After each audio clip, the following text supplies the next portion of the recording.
बलराम कृष्ण बलराम कृष्ण बलराम जय वृंदावन जय गौरनिताय गौरनिताय गौरनिताय जय गौरनिताय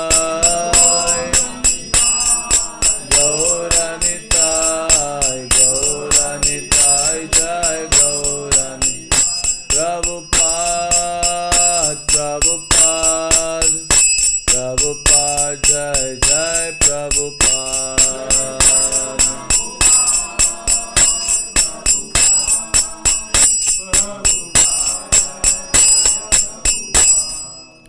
जय ओम विष्णुपाद परमहंस परिव्राजकाचार्य अष्टोत्तर शत श्रीमद डिवाइन ग्रेस एसी भक्ति वेदांत स्वामी श्रील प्रभुपाद की जय। इस्कॉन बीबीटी फाउंडर आचार्य श्रील प्रभुपाद की जय। श्री श्री राधा श्याम सुंदर की श्री श्री कृष्ण बलराम की श्री श्री निताय गौर सुंदर की समवेद गौर भक्त वृंद की निताय गौर प्रेमानंदे।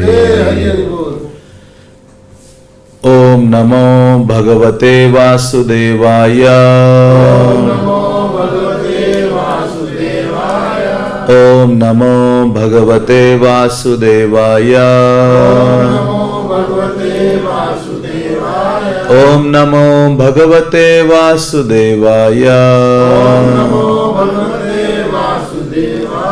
ओम अज्ञानतिमिरान्धस्य ज्ञानाञ्जनशलाकया चक्षुरुन्मिलितं येन तस्मै श्रीगुरवे नमः। श्रीचैतन्यमनोभीष्टं स्थापितं येन भूतले स्वयं रूपा कदा मह्यं ददाति स्वपदान्तिकं। हे कृष्णा करुणा सिन्धो दीनबन्धु जगत्पते गोपेश गोपिका कान्त राधा कान्त नमस्तुते। तप्त कांचन गौरांगी राधे वृंदावनेश्वरी वृषभानुसुते देवी प्रणमामि हरिप्रिये।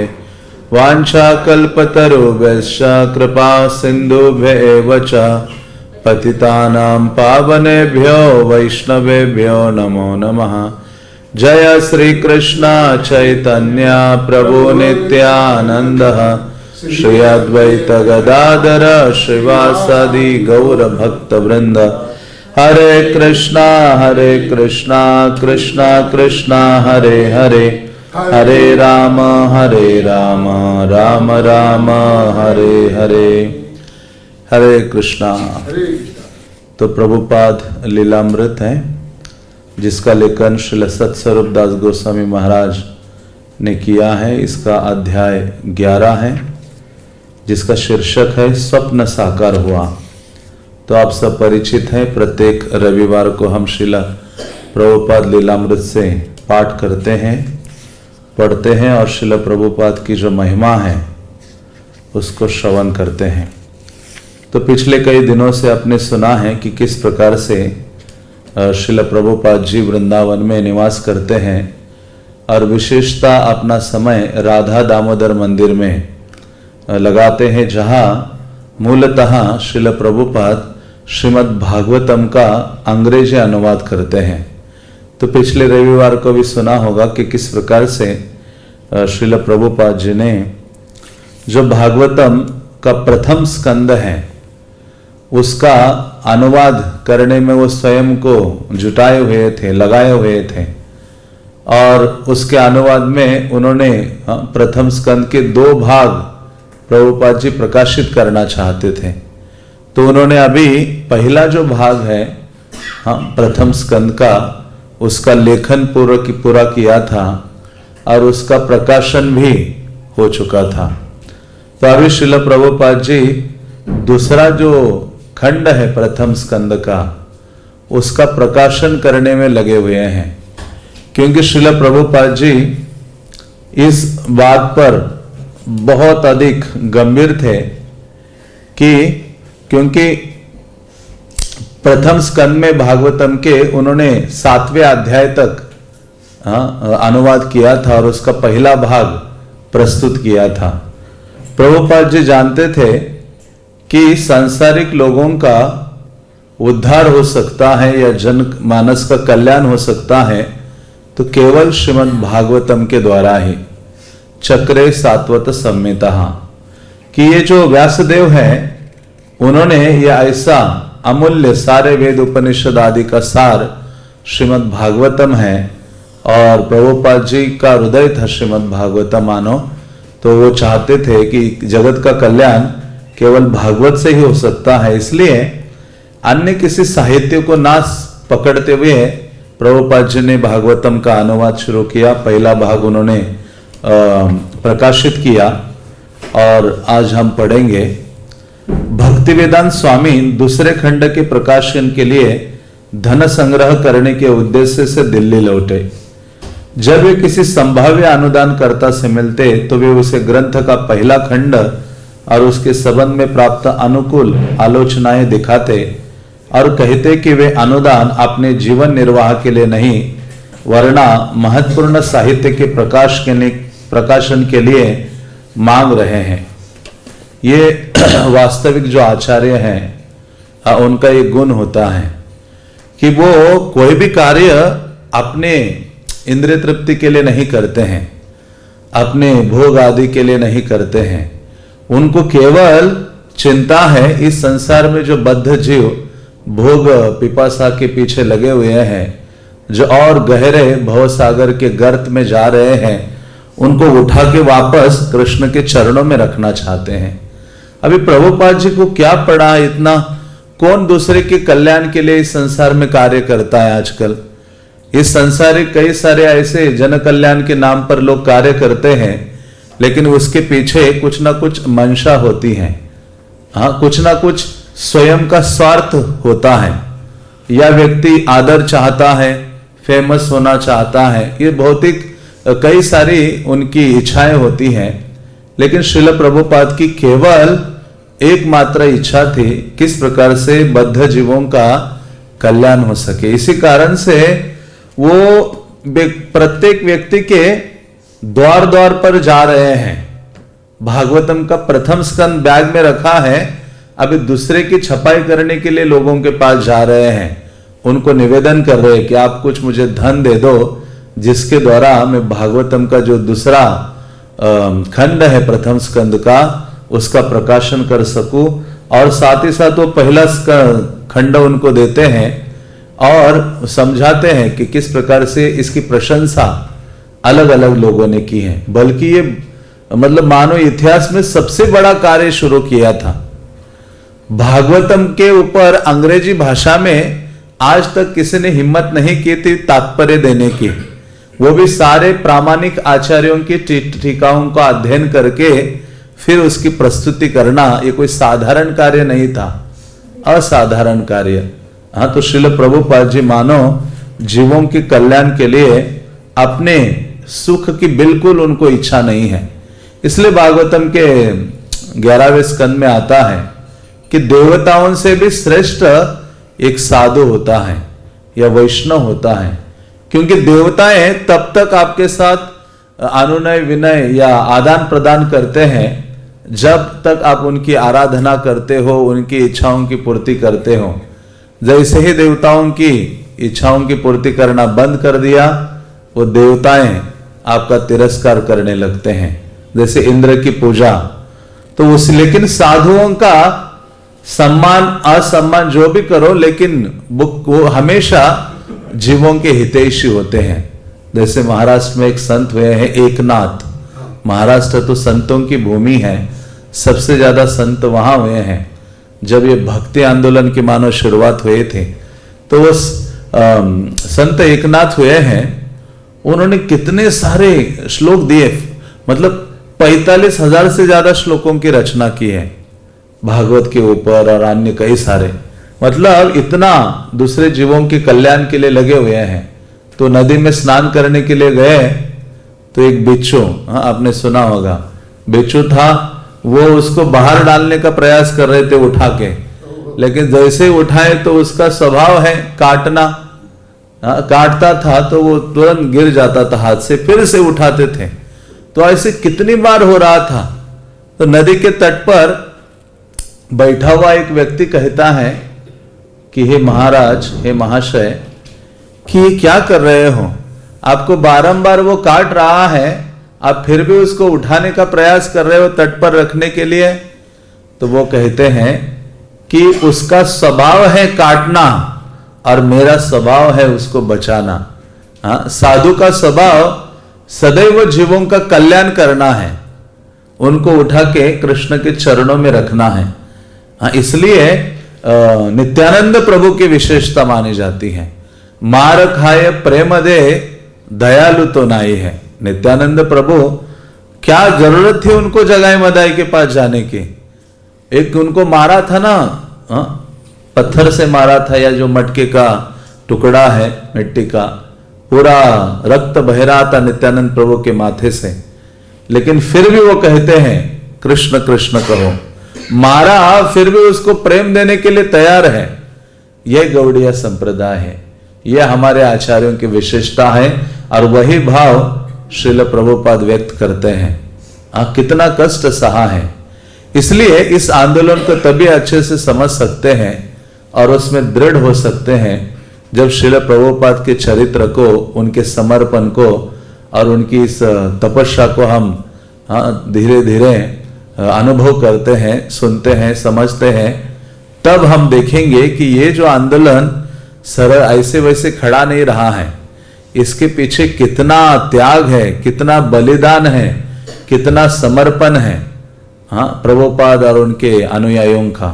तो ऐसे श्रील प्रभुपाद अलग अलग लोगों के पास जा रहे हैं, धन की मांग रहे कि आप मुझे थोड़ा सा धन दो, स्वयं के हित के लिए नहीं कि मुझे वृंदावन में बहुत अच्छा स्थान, बड़ा बिल्डिंग बनाकर वहां रहना है, तो थोड़ा मुझे अनुदान दे दो, मैं अपना ऐश्वर्य के साथ रहूंगा। तो लेकिन श्रील प्रभुपाद केवल वो जानते थे ये भागवत ग्रंथ पहुंचा बाहर तो जीवों का कल्याण होगा। यद्यपि पहले खंड के लिए मिले सारे अनुदानों का जोड़ श्रीमान पोद्दार द्वारा दिए गए 4000 रुपए के बराबर भी नहीं था, लेकिन दूसरे खंड के लिए एच शुगर फैक्ट्री के एक अधिकारी ने ही 5000 रुपए का अनुदान दिया। हाँ, तो हम कृष्ण की सेवा के लिए प्रयास करते हैं सिंसियरली, हृदय के साथ, बिना किसी भौतिक कामना रखते हुए, तो कृष्ण क्या करते हैं? सहायता करते हैं। कृष्ण कहते हैं आप एक कदम मेरे ओर डालो, 100 कदम मैं आपकी ओर आ रहा हूं। इसलिए ये प्रचार करने का यदि कोई व्यक्ति प्रयास करता है, तो कृष्ण बहुत अपनी अनुकंपा उसके ऊपर प्रदर्शित करते हैं, क्योंकि भगवान को सबसे अधिक प्रिय है जो इस भगवत संदेश को दूसरे जीवों तक पहुंचाता है। वही कार्य प्रभुपाद ने किया और अपने इस आंदोलन में भी प्रभुपाद ने स्थापित किया, प्रचार ही सार है। किसी न किसी माध्यम से जीवों तो कृष्ण का संदेश पहुंचाना है। प्रभुपाद ने कहा मेरे आंदोलन में हर भक्त प्रचारक है।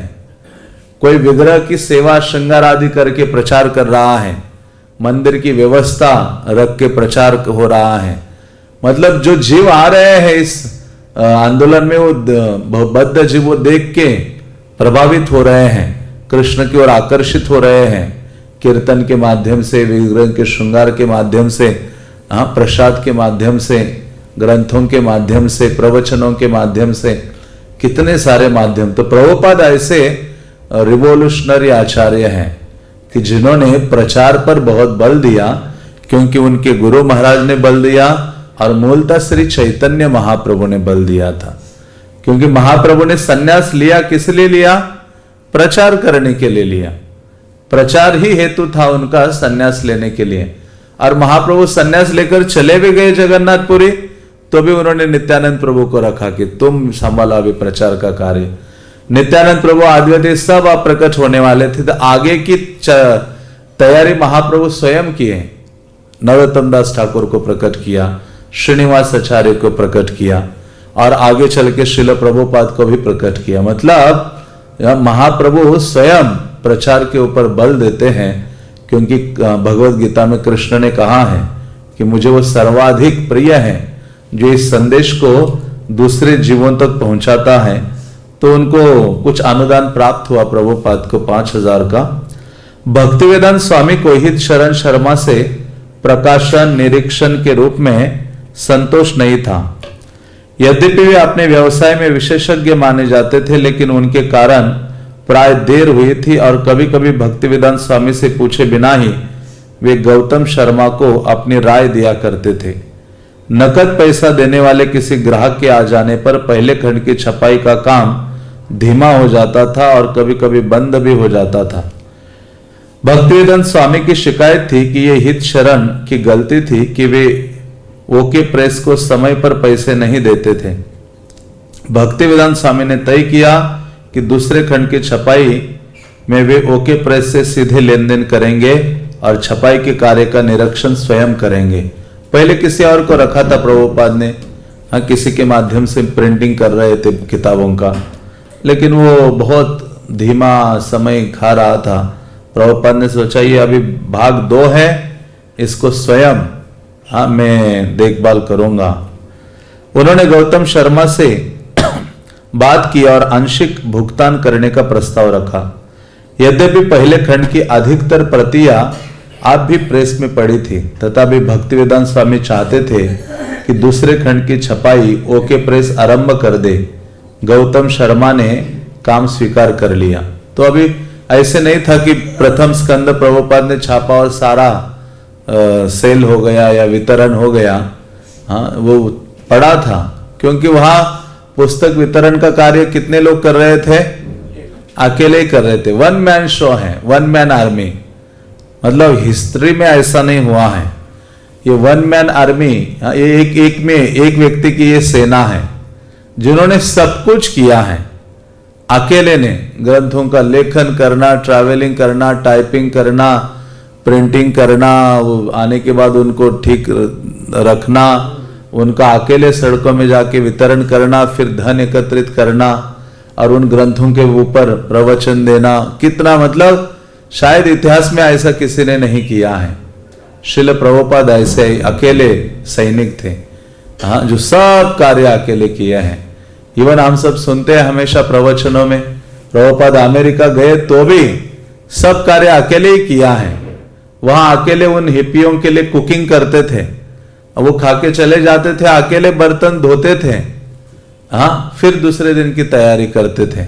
वृद्धावस्था 70 साल की आयु, हाँ, तो ये साधारण कार्य नहीं है, ये बहुत बड़ा। इसलिए कहते हैं जिसके हृदय में कृष्ण के लिए बहुत अधिक प्रेम है, प्रेम में जो डूबा है, वही व्यक्ति इस प्रकार से पूर्ण समर्पण के साथ कृष्ण की इस दिव्य सेवा को कर सकता है।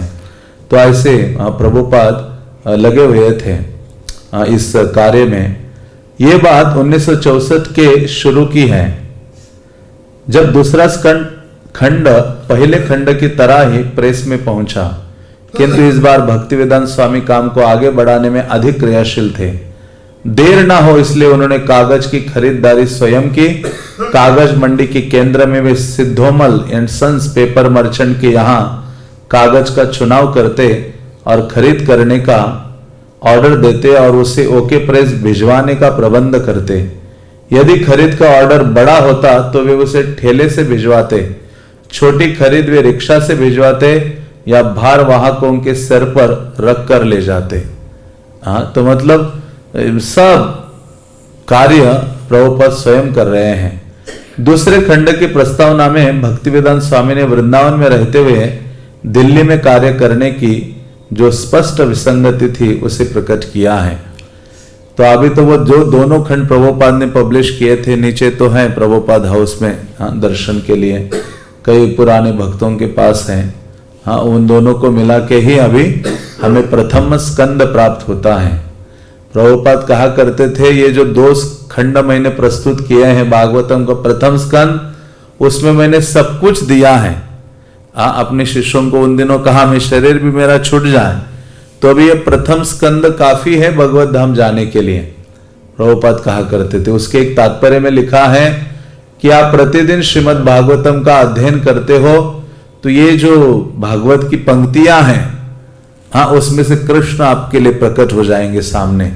यदि आप गंभीर हो भागवतम को स्वीकार करने के लिए, प्रतिदिन भागवतम को अध्ययन करते हो, तो जो दूसरा खंड था उसके प्रस्तावना में प्रभुपाद लिखते हैं, धन कमाओ और मौज मस्ती का जीवन बिताओ जैसा कि आमतौर पर लोग कर रहे हैं, उसी तरह लाभदायक क्रियाकलापों जैसा अपना धंधा भी हो गया है।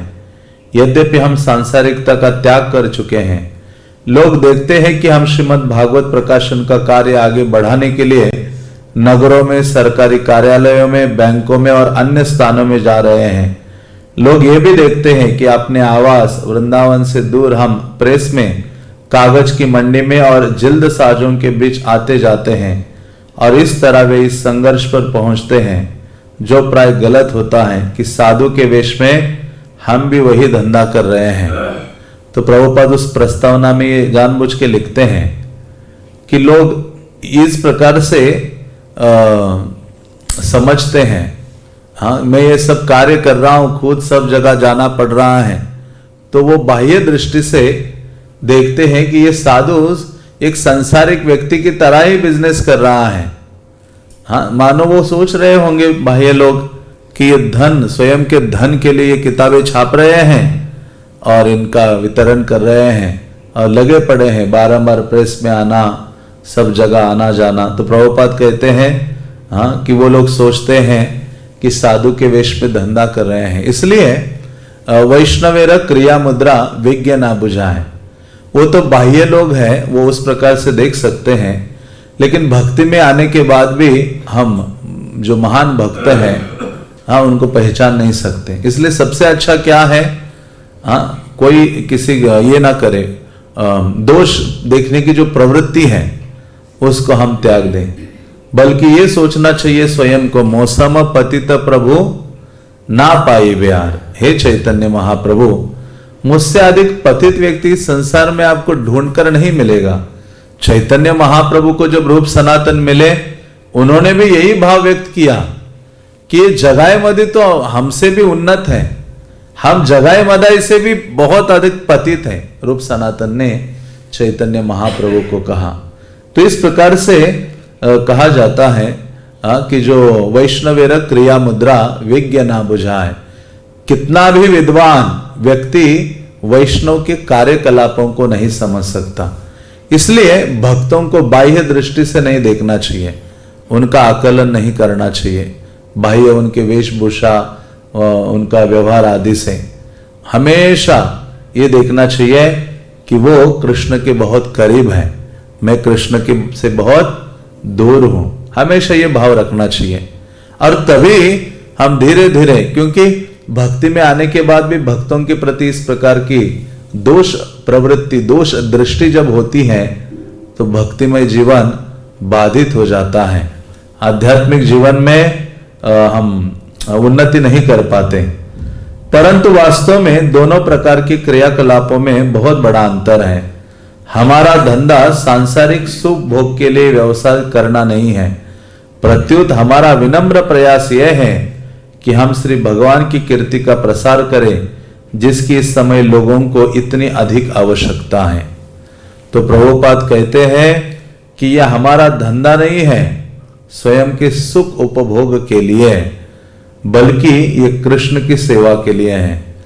ये प्रभुपाद कहते हैं ये मेरा विनम्र प्रयास है, कृष्ण की जो ये कीर्ति है, महिमा है, उसको लोगों तक पहुंचाने का। क्यों? क्योंकि आज के समाज में सबसे अधिक आवश्यकता कृष्ण भावना की है। प्रभुपाद कहते मेरे गुरु महाराज कहा करते थे कि इस संसार में किसी चीज की कमी है तो किसकी कमी है? कृष्ण भक्ति की कमी है, कृष्ण भावना की कमी है। इसलिए अकेले प्रभुपाद इतना स्ट्रगल करते हैं। इसलिए जो वैष्णव होते हैं वो फोकस्ड होते हैं अपनी सेवा में। ये नहीं कि कोई मेरे बारे में क्या बोल रहा है, उसकी उनको चिंता नहीं है। मान अपमान इन सब चीजों से वो परे होते हैं, निंदा आदि से। उनको पता है उनके जीवन का लक्ष्य है कृष्ण को संतुष्ट करना। इस सांसारिक लोग कितना भी उनकी निंदा आदि करे तो भी उससे वो प्रभावित नहीं होते। वो कृष्ण के प्रति इतने आकर्षित हैं कि संसार की कोई भी जो वस्तु है, वाणी है भौतिक, वो उनको कृष्ण सेवा से विचलित नहीं कर सकती। इस कारण से प्रभुपाद ये जानते थे कि समाज के कल्याण के लिए जीवों को अभी ये आवश्यक है, कृष्ण भक्ति। प्रभुपाद कहते हैं कि कौन सा ऐसा, एक यूनिवर्सिटी में गए थे अमेरिका में, जहां प्रभुपाद ने कहा आपके इस विश्वविद्यालय में बहुत सारे विभाग है अलग अलग ज्ञान प्रदान करने के, लेकिन यहां कोई ऐसा डिपार्टमेंट या विभाग है या कोई ऐसी शाखा है जहां जो यहां ऐसा सिखाया जा रहा हो कि शरीर और आत्मा में क्या अंतर है। हाँ, आध्यात्मिक ज्ञान देने का कोई विभाग किसी स्थान में नहीं है। तो प्रभुपाद कहते हैं कि सारी समस्याओं की जड़ यही है कि जीवों को आध्यात्मिक ज्ञान नहीं दिया जा रहा है।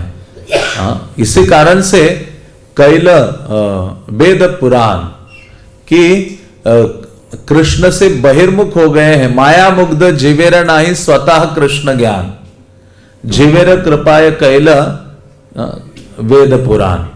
कि माया से मुग्ध जो जीव है उनको कोई कृष्ण का ज्ञान नहीं है।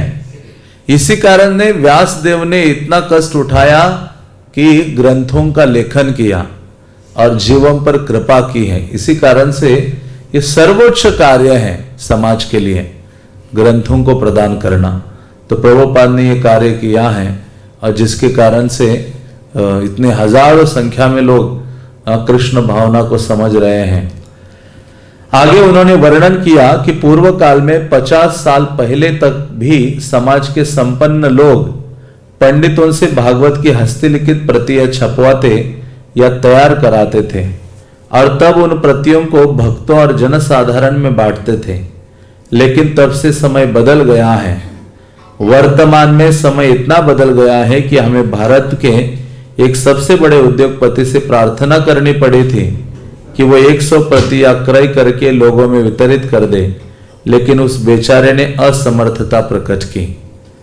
हमारी इच्छा थी कि श्रीमद् भागवतम के प्रकाशन का वास्तविक व्यय देने को कोई आगे आए और उसकी प्रतियां संसार के उच्चस्थ भले लोगों को निःशुल्क वितरित करवा दे, लेकिन अभी तक समाज उत्थान का ये कार्य करने को कोई तैयार नहीं हुआ है। तो प्रभुपाद की ये इच्छा थी।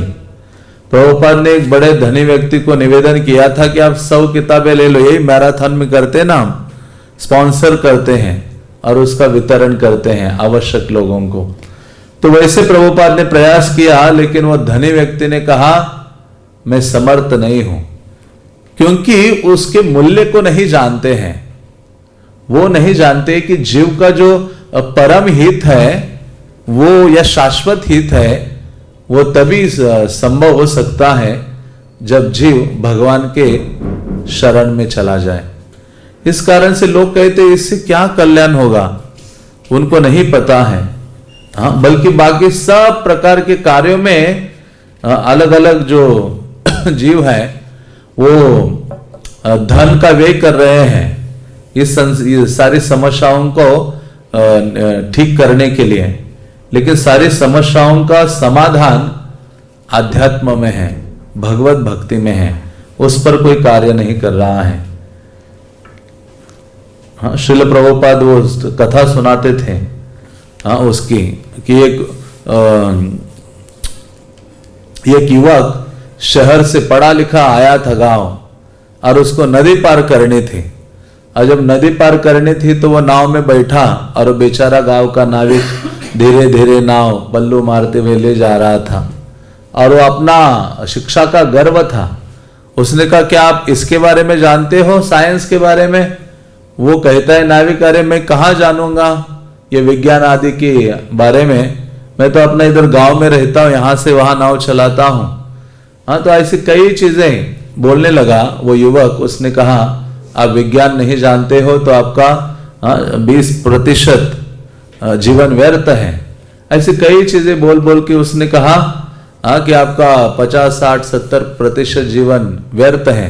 और अचानक उस समय तूफान आ जाता है और नाव ऐसी हिलने लगती है और गिरने डूबने वाली थी। तो वो जो साधारण सा व्यक्ति कहता है, नाविक, आप इतना कुछ जानते हो, आप बताओ मुझे कि आप तैरना जानते हो क्या? वो युवक कहता है कि मैं तैरना नहीं जानता हूं। तो नाविक कहता है कि आपका 100% जीवन क्या है? व्यर्थ है। तो उसी प्रकार से इस संसार में जो भी हम अचीव करें, कितनी सारी चीजें करें, बड़े बड़े कार्य करें, हाँ, जिसको प्रभुपाद उग्र कर्म कहा करते थे, हाँ, ये कर दिया, इतने बड़े ब्रिज बना दिए, हवाई जहाज बना दिए, क्या क्या नहीं बनाया संसार में, हाँ।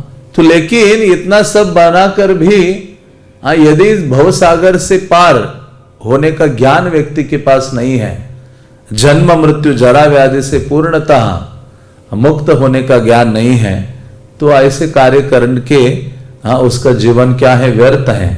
तो इसलिए प्रभुपाद जानते थे कि सारे समाज का उत्थान हो सकता है तो केवल भक्ति के कार्यों में, केवल ये जो भागवत का संदेश है इससे ही हो सकता है। बल्कि प्रभुपाद चाहते थे कोई एक व्यक्ति मिल जाए जो सारा धन अपना लगा ले भागवत के प्रेस छपाई में, और छप के जब ग्रंथ आ जाए सब फ्री में निःशुल्क उसका वितरण हो जाए।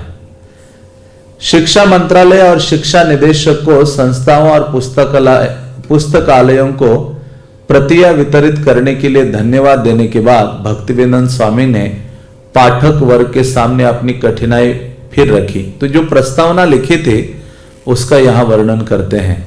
तो उसमें क्या लिखा था, और तो लिखते हैं यहां, समस्या यह है कि हमारे लिए कुछ धन आवश्यक है जिससे हम ये महान परियोजना पूर्ण कर सके।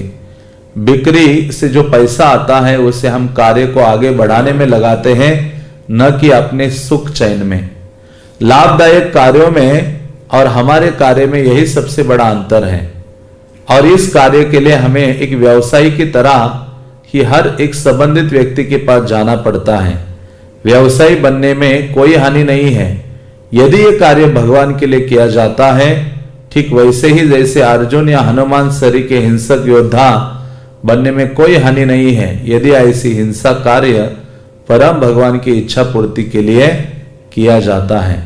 तो प्रभुपाद कहते हैं कि मेरी तो समस्या यह है, उस प्रस्तावना में लिखा हाँ कि मैं चाहता हूं हाँ कोई धन इस प्रिंटिंग में लगाए, मैं ये जो कार्य कर रहा हूं, ग्रंथ का वितरण कर रहा हूं, उसका जो धन आ रहा है इसके लिए नहीं इस्तेमाल कर रहा हूं अपने खुद के सुख और चैन में।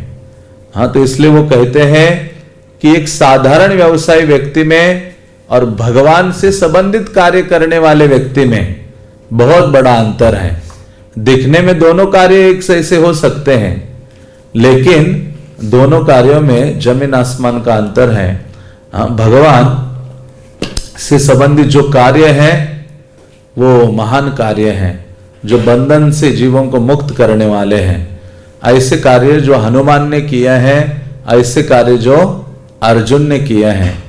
अतः यद्यपि हम हिमालय में नहीं है, यद्यपि हम व्यवसाय की बात करते हैं, यद्यपि हम रुपए पैसे का लेन देन करते हैं, किंतु चूंकि हम भगवान के 100% सेवक है और उनकी कीर्ति या संदेश चारों ओर प्रसारित करने में लगे हैं, इसलिए हम निश्चय ही माया के अजय गतिरोध को पार करेंगे और भगवान के दैदित्यमान लोक में पहुंचेंगे और पूर्ण आनंद और ज्ञान में भगवान के आमने सामने उनकी दिव्य सेवा में लगेंगे।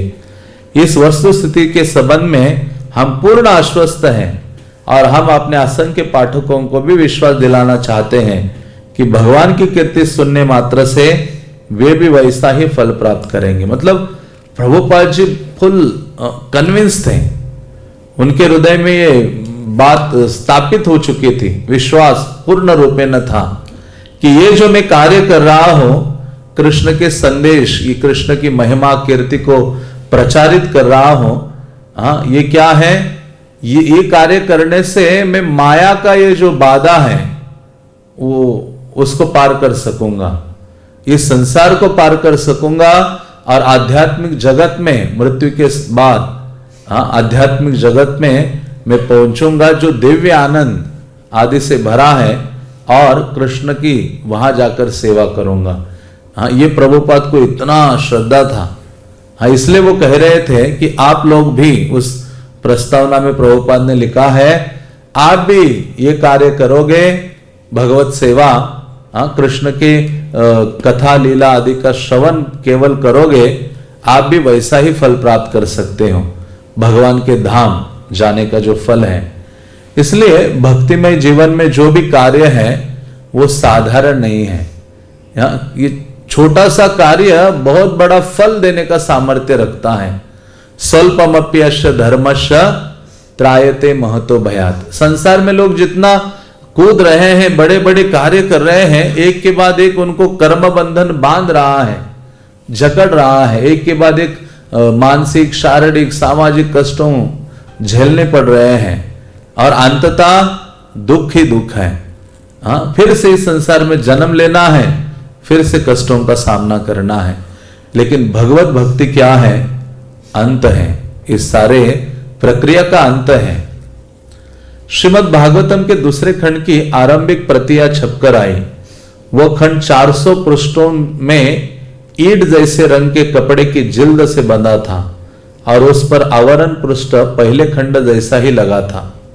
भक्ति वेदांत स्वामी संस्थाओं, विद्वानों, राजनीतिज्ञों और पुस्तक विक्रेताओं का चक्कर लगाने निकल पड़े। दिल्ली के एक पुस्तक विक्रेता डॉक्टर मनोहर लाल जैन को इस खंड को बेचने में विशेष सफलता मिली। हाँ, तो प्रभुपाद रुके नहीं। हाँ, मतलब रुकने वाला उनका नाम नहीं था। कृष्ण सेवा में कोई आराम नाम की चीज नहीं है, रिटायरमेंट नाम की चीज नहीं है। कृष्ण सेवा, कृष्ण की सेवा में, हाँ, भौतिक संसार में 60 की आयु हो जाती है, व्यक्ति सोचता है कब रिटायर हो जाऊं। हाँ, क्योंकि वो जो सांसारिक कार्य है वो कभी आनंद नहीं दे सकता, उसका स्वभाव ही है बंधन, कष्ट, निराशा। लेकिन भगवान से संबंधित जो कार्य है वो बाह्य रूप से कष्ट प्रतीत होता भी है, लेकिन वो आनंद देने वाला है। तुम्हारा सेवाय दुख है जत सेत परम सुख। भक्ति विनोद ठाकुर कहते हैं, कृष्णा आपकी सेवा में जो कष्ट लगता है वो कष्ट नहीं है, दिव्य आनंद की अनुभूति होती है। जैसे फास्टिंग, उपवास करना भी भक्तों को कष्ट नहीं लगता है, आनंद ही अनुभव करते हैं, भगवान का नाम उच्चारण करके सेवा में लगे हुए हैं। हाँ, तो भगवत भक्ति में कोई रिटायरमेंट नहीं है और तो कंटिन्यू सेवा में लगे रहते हैं 24 घंटे। इसलिए सततम कीर्तयन्तो माम, हाँ, महात्मा का लक्षण है कि सतत वो भगवान की सेवा में लगता है। भजते माम दृढ़ व्रता, भगवत गीता में कहते कृष्ण, कैसे? दृढ़ता के साथ। हाँ, कोई इसको हिला नहीं सकता, भगवान की सेवा से उसको अलग नहीं कर सकती कोई जो बाधा है। तो प्रभुपाद को दूसरा खंड प्रकाशित होकर आया, तुरंत बैग में डाला, निकल पड़े, कोई रुकावट नहीं है। और वो प्रभुपाद जी अलग अलग जो लोग हैं, हाँ, उनको ये ग्रंथ दिया करते थे। तो उनमें से एक थे मनोहर लाल जैन। वो बोलते हैं, अपना अनुभव बताते हैं। वो कहते हैं, वे मेरे पास अपनी पुस्तकों की बिक्री के लिए आते थे। वे प्राय आते थे और मेरे साथ 1-2 घंटे बातें करते थे। तो ये दिल्ली के ही है मनोहर लाल जैन, वो बोल रहे थे। उनके पास अन्य कोई धंधा न था सिवाय इसके कि उनकी पुस्तकों की अधिक से अधिक बिक्री हो। हम उन कठिनाइयों के बारे में बातें करते जिनका वे सामना कर रहे थे। अन्य बहुत से विषयों पर भी बातें होती, जैसे योग, वेदांत, जीवन के धार्मिक पक्ष। उनकी समस्या अपनी पुस्तक के वितरण की थी, क्योंकि वो एक बड़ी रचना थी। उनकी योजना उसे कई खंडों में प्रकाशित करने की थी। स्वाभाविक रूप से मैंने उन्हें बताया कि ये यहाँ के किसी एक प्रकाशन या पुस्तक विक्रेता के लिए संभव नहीं था कि वो पूरी पुस्तक प्रकाशित करे और उसमें पैसा लगाए। ये उनके लिए थोड़ी निराशा की बात थी, क्योंकि वे आगे के खंडों को प्रकाशित नहीं कर सकते थे। तो भागवत को कितने पुस्तकों में प्रभुपाद प्रकाशित करना चाहते थे?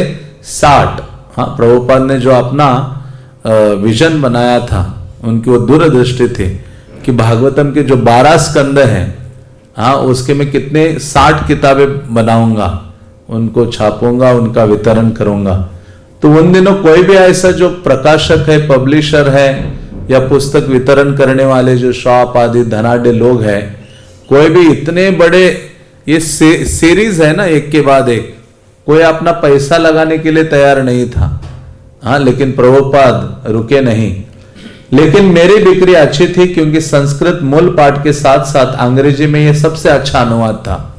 मनोहर लाल जैन कहते हैं कि उन्होंने मेरे पास कई पुस्तकें दी थी, उनका पुस्तकों का ही दुकान था, तो ये सबसे अच्छा ग्रंथ था क्योंकि आज तक अंग्रेजी भाषा में ऐसी प्रस्तुति किसी ने नहीं की थी और इतना सरल रूप से प्रस्तुत किया था। संस्कृत श्लोक था, शब्दार्थ था, मूल संस्कृत श्लोक भी था, उसका अंग्रेजी में था। ऐसे बहुत सुंदर रूप से प्रस्तुत किया था प्रभुपाद ने। ऐसा कोई दूसरा संस्करण उपलब्ध नहीं था। लगभग 2-3 वर्षों में मैंने 150 प्रतियां बेच ली। मूल्य बहुत कम था, केवल 16 रुपए। हाँ, एक जो किताब प्रभुपाद सेल करते थे 16 रुपए था। उन्होंने समीक्षाएं निकाली और उनकी अच्छी बिक्री हुई। मूल्य उचित था और पुस्तक से पैसा कमाने की उनकी रुचि नहीं थी। वे अंग्रेजी में अनुवाद विदेशियों के लिए निकाल रहे थे। संस्कृत और अंग्रेजी दोनों पर उनका अच्छा अधिकार था। हम जब मिलते तो अंग्रेजी में बात करते और उनकी अंग्रेजी बहुत प्रभावात्मक थी। हाँ, तो प्रभुपाद दक्ष थे। जो भक्तों के कई गुण हैं उनमें से कवि, उनको तो कवि बोला करते थे उनके गुरु महाराज, और दक्ष थे। मतलब हर कार्य प्रभुपाद को आता था। अब सोचिए, लेखन करना, वो टाइपराइटर होते थे, टाइप करना, संस्कृत का इतना अच्छा ज्ञान था, अंग्रेजी का ज्ञान था, स्वयं कुकिंग करते थे, स्वयं दवाइयाँ, भक्तों को कोई है तो दवाइयाँ भी प्रिस्क्राइब करते थे, और प्रवचन आदि देना, मतलब ऑल राउंडर थे प्रभुपाद जी। हाँ, तो इस प्रकार से ये दक्ष आचार्य हैं। तो वो मनोहर लाल जैन आगे कहते हैं, वे चाहते थे कि मैं उनकी पुस्तक प्रकाशित करूं, लेकिन मेरे पास कोई प्रेस नहीं था और न ही धन था। मैंने उनसे स्पष्ट कहा कि मैं पुस्तक छाप नहीं सकूंगा क्योंकि उसके 1-2 नहीं, बहुत से खंड थे। लेकिन किसी तरह उन्होंने प्रबंध कर लिया। मैंने उनका परिचय आत्माराम एंड सन से कराया। वे वहां भी जाया करते थे। वे महान गुरु, विचारक और महान विद्वान थे। मुझे उनकी बात में आनंद आता था। वे मेरे पास 1-2 घंटे या जितना समय वे निकाल सकते थे बैठते थे। कभी वो 11-12 बजे पूर्वाह्न में आ जाते थे, कभी अपराह्न में। वे पैसे के लिए आते थे। कितनी प्रतियां बिक गई वे पूछते और मैं उन्हें पैसे अदा करता। वास्तव में उस समय उनकी आर्थिक दशा अच्छी नहीं थी। वे केवल ये चाहते थे कि उनकी पुस्तकें हर पुस्तकालय में और ऐसी सभी जगहों में बेची जाए जहां लोगों की रुचि उनमें हो। तो प्रभुपाद चाहते थे, प्रभुपाद कहते थे अपने भक्तों को कि आपका ये 1 घंटे के प्रवचन से क्या होने वाला है। लोग थोड़ी देर सुनेंगे, जैसे ही बाहर निकलेंगे 1 मिनट में सब भूल जाएंगे। लेकिन उसके पास पुस्तक पहुंच जाए तो वो उसका परिवर्तन हो सकता है। इसलिए प्रभुपाद बहुत जोर देते थे। क्योंकि प्रभुपाद कहते थे ये ग्रंथों का लेखन मैंने नहीं किया है, कृष्ण ने ये लिखाया है, स्वयं भगवान ने ये कार्य किया है। इसलिए आप देखो कि पूरे विश्व के कोई भी प्रकार का व्यक्ति क्यों ना हो, किसी भी भाषा का क्यों ना हो, प्रभुपाद के ग्रंथों को समझकर, पढ़कर जो ये वैदिक निष्कर्ष है उस पर सरलता से पहुंच जाता है कि जीवेर स्वरूप है कृष्णेर नित्यदास। चाहे वो चाइनीज, अफ्रीकन, रशियन का कोई भी हो, वो ये समझ जाता है कि कृष्ण परम पुरुषोत्तम है, मैं उनका सेवक हूं और उनकी ओर जाने के लिए मुझे भक्ति योग का अभ्यास करना है। इसलिए आज तक कोई ऐसा गुरु नहीं हुआ कि जिन्होंने निश्चित रूप से ये बताया हो फुल विश्वास के साथ कि परम भगवान कौन है। कोई भी साधु गुरु से आप पूछते कि आप ये बताओ कि अरे भगवान कौन है, वो कंफ्यूज रहता है, निश्चित रूप से नहीं बता पाता। लेकिन प्रभुपाद शुरुआत से ईश्वरः परम कृष्ण सच्चिदानंद विग्रह, ये विशेषता है। और यही भागवत का निष्कर्ष है जो प्रभुपाद ने समाज के सामने प्रस्तुत किया। और कोई इस बात पर नहीं बताएगा कि क्या विधि है जिसके द्वारा भगवत प्राप्ति की जा सकती है। प्रभुपाद ठाम थे, हरेर नाम एव केवलम, कलो नास्ते व गतिर अन्यथा। हाँ, इस बात पर प्रभुपाद बिल्कुल फिक्स थे। हाँ, तो इस प्रकार से आज भी यहाँ कितने सारे लोग हैं, लेकिन वो समझ नहीं पाते परम भगवान कौन है, उनको प्राप्त करने की विधि क्या है। हाँ, लेकिन प्रभुपाद ने शुरुआत से ही ये बात कही और वो बहुत सजग थे और दृढ़ थे कि मेरे जो ग्रंथ हैं जीवों तक पहुंचने चाहिए। प्रभुपाद कभी कभी ये कहा करते थे, ये आंदोलन पूरा नष्ट हो गया हो, लेकिन किसी कोने में मेरा एक छोटा सा भी किताब कोई मिल जाए ना, किसी को एक व्यक्ति, फिर से यह आंदोलन शुरू करने का सामर्थ्य उस पुस्तक में है, उस ग्रंथ में है। ये विशेषता है। इसलिए प्रभुपाद के ग्रंथ पढ़ने से, हाँ कई सारे ग्रंथ हैं इस्कॉन में, हाँ, लेकिन प्रभुपाद के ग्रंथ पढ़ने से जो कृष्ण से जो नजदीकी अनुभव करते हम और हृदय की शुद्धि, सेवा करने की जो भावना है, वो किसी अन्य ग्रंथ से नहीं आती है। प्रभुपाद के ग्रंथ, इसलिए प्रभुपाद के ग्रंथ हमें प्रतिदिन कुछ भी हो जाए अध्ययन करना चाहिए। इन बातों का स्मरण करते हुए, ये नहीं कि अरे उन भक्तों के लिए लिखा है उसके लिए नहीं, रोज ये सोचना चाहिए प्रभुपाद मेरे लिए प्रिंटिंग प्रेस में गए थे, मेरे लिए हाँ कष्ट उठाया है। हाँ, जब हम पर्सनली ऐसा विचार करेंगे, सोचेंगे, हाँ, तो हम जग जाएंगे अंदर से और तब हम शुद्ध होने लगेंगे और प्रभुपाद के चरणों में कुछ सेवा करने की जो भावना है वो जागृत होगी। ये नहीं कि समाज के लिए लिखे हैं, बल्कि प्रभुपाद कहते थे ये जो ग्रंथ है मैंने मेरे भक्तों के लिए लिखे हैं। सबसे पहले ऐसे कहा करते थे, कहते थे कि मुझे बहुत दुख होता है, मैं देख रहा हूं कि मेरे भक्तगण इन ग्रंथों का अध्ययन नहीं करते हैं। इसलिए भक्तिमय जीवन में उत्साहित रहना है और बहुत शीघ्रता से प्रगति पथ पर आगे बढ़ना है तो प्रभुपाद के ग्रंथों को पढ़ना चाहिए। मानो जैसे हमें बहुत भूख लगी है और भूख लगती है तो ऐसा बहुत तेजी से और अधिक मात्रा में हम भोजन ग्रहण करते, वैसे ही प्रतिदिन ये जो भागवतम है, चैतन्य चरितामृत है, गीता है, भक्ति रसामृत सिंधु, इन ग्रंथों को पढ़ना चाहिए। एक बार नहीं, बारंबार। ऐसे नहीं कि अभी भागवतम पढ़ लिया है बस अभी हाथ नहीं लगाएंगे मरने तक, नहीं, बारंबार ये होना चाहिए। इसलिए कि जितनी बार हम पढ़ेंगे उतने ही अधिक हम कृष्ण के नजदीक होंगे, उतना ही हमारा चित्त हृदय पूर्णतः निर्मल हो जाएगा और कृष्ण के चरणों में बहुत दृढ़ हो जाएगा और मृत्यु के समय में कृष्ण का स्मरण होना हमारे लिए सरल हो जाएगा। क्योंकि जन्म लाभ परा पुंसा अंते नारायण स्मृति। ये मनुष्य जीवन बहुत मूल्यवान वस्तु है सबसे गंदी चीज है ये शरीर, इतनी गंदी तो कोई चीज नहीं है। हाँ, जो शरीर हम बैठे ना सब पूरा इसको क्लीन कर करके सबसे गंदी वस्तु लेके, गंदी वस्तु के साथ हम हैं। हाँ, हमें पता नहीं कितनी गंदी है। हाँ, भागवतम आदि कई ग्रंथों में तो कितने श्लोकों में वर्णन है। हाँ, लेकिन क्या है, शरीर माध्यम खलु धर्म साधना। हाँ, कि ये जो शरीर है ये दुर्लभ तो है, लेकिन ये सबसे बड़ी वस्तु हमें दे सकता है। क्या दे सकता है? पंचम पुरुषार्थ। हाँ, बाकी लोग लगे हैं जन धर्म अर्थ काम मोक्ष में, लेकिन हमें अभी अवसर दिया है प्रभुपाद ने। हाँ, पंचम पुरुषार्थ क्या है? भगवत प्रेम। हाँ, इसलिए चैतन्य महाप्रभु कहते थे, दास करी वेतन मोरे देह प्रेम धन। चैतन्य महाप्रभु कहते थे मुझे आपके यहाँ दास बनाओ आपका, लेकिन सैलरी के रूप में मुझे क्या दो? प्रेम दो, कृष्ण प्रेम दो।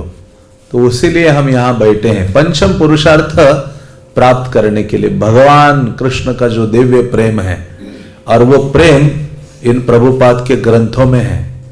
हाँ, तो वो हमें इजीली हो सकता है जब हम उसका अध्ययन करेंगे बारंबार। हाँ, जब हम अपनी बुद्धि को लगाते हैं ग्रंथों का अध्ययन करने के लिए, तुरंत कृष्ण कहते हैं कि ये व्यक्ति मेरे नजदीक आना चाहता है। फिर भगवान क्या करते हैं, ददामि बुद्धि योगम तम ये न मामुपयांति ते, मेरी ओर आने के लिए और बुद्धि उसको देता हूं। जितना अपना बुद्धि लगाते रहो इसमें, कृष्ण की सेवा में, ग्रंथों में, प्रचार में, तो कृष्ण और उसको बुद्धि देते हैं। सिंसियरली प्रयास, हमें समझ में आए या ना आए, लेकिन ऐसा करेंगे तो कृष्ण हमें वो बुद्धि और अधिक प्रदान करते हैं। हर महीने हम एक पुस्तक सूची निकालते थे और उसमें मैं उनकी पुस्तक का विज्ञापन देता था। सारे विश्व भर से ऑर्डर आने लगे, इसलिए कम से कम मेरे लिए पुस्तक की बिक्री बढ़ रही थी। मैंने हिसाब लगाया कि यदि मैं पहले खंड की 100 प्रतियां बेच लेता हूं तो स्वाभाविक है कि दूसरे खंड की भी उतनी ही प्रतियां बिक जाएगी। जो लोग पहला खंड खरीदते हैं निश्चय ही वे दूसरा खंड भी खरीदेंगे। खरीदार संस्थाएं थी और संस्थाएं हमेशा पुस्तक का पूरा सेट रखना चाहेंगी। वे मेरे साथ विचार विनिमय करते कि आगे के खंड कैसे निकाले जा सकते हैं और श्रीमद् भागवतम में कुल कितने खंड होंगे। संपूर्ण माला निकालने की उनकी बड़ी अभिलाषा थी। तो वो जो मनोहर लाल जैन है दिल्ली में, जो प्रभुपाद के ग्रंथों का वितरण करते थे, तो वो ये कह रहे हैं कि प्रभुपाद की बहुत बड़ी इच्छा थी, अभिलाषा थी कि भागवतम के सारे के सारे खंड जो हैं वो प्रस्तुत करना चाहते थे। तो इस प्रकार से श्रील प्रभुपाद लीलामृत की हमने चर्चा की। मैं यहाँ विराम देता हूँ। हरे कृष्णा कृष्णा कृष्णा हरे हरे, हरे राम राम राम हरे हरे। प्रभुपाद लीलामृत की, पतित पावन श्रील प्रभुपाद की, निताई गौर प्रेमानंदे।